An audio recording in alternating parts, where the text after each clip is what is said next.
Dumating sa punto na pinaiimbestigahan pala ng mga taong malapit sa aktres na si Bea Alonzo ang partner nito at aktor na si Dominic Roque.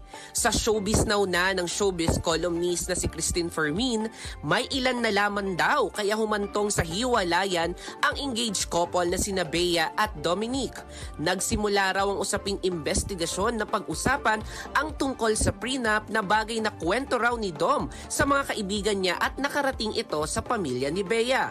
Pinaiimbestigahan daw ang aktor kung ano raw talaga ang trabaho nito, kung paano nakakaya nitong tumira sa isang mamahali na kondo at kung sino ang boss ni Dominic.